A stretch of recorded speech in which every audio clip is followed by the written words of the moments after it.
to watch the game.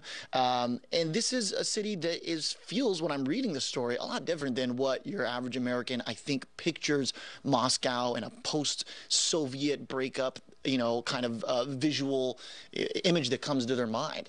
Right, right. And I think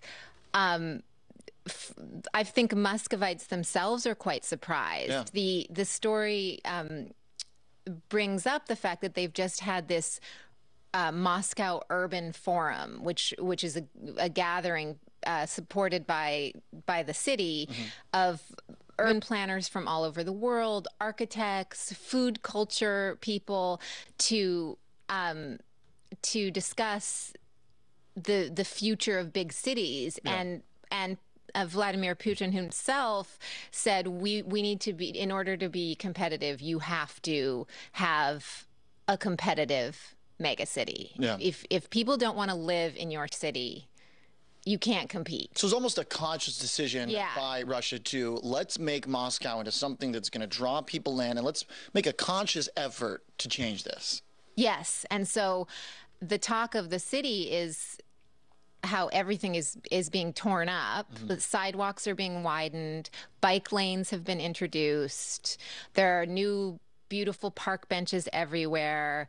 Historically accurate trees lining boulevards so they look like they did in the 1800s. And these incredibly elaborate street festivals. Yeah.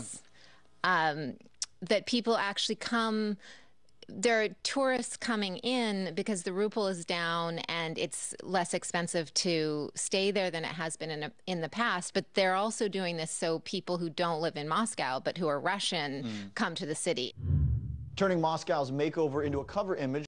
You know, over the next 25 years, more population will move there. So we wanted something that had a human element, that had a really strong urban element, and that was also kind of recognizably a great world city. It is very cool because you have Red Square in the background. It's very colorful, but then you also have this sort of symbolic kind of imagery as well, which is the scaffolding that's in the foreground. So it kind of represents the future and the development, but also sort of the familiarity of the city that we know. Yeah, that's right. And in a way, this is a very classical photograph, like with a strong foreground, middle ground, and background. And so it has a little more depth than sometimes you can get away with on a cover. But that also helps tell the story of, again, like how we relate to cities and how we're going to do so moving forward. I think it speaks to the power of a good photograph when a lot of times the editorial team has to kind of combine and edit and put cool graphics on the cover. This was just, hey, here's a photo that really tells a story. Absolutely. And this photographer, Sasha Aryutanova,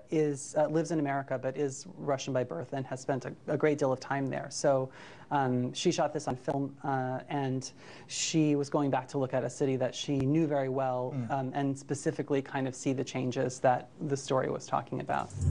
Up next, Russia braces for permanent sanctions from the U.S., and as Venezuela spirals even more out of control, U.S. oil confronts a $10 billion threat. This is Bloomberg Businessweek.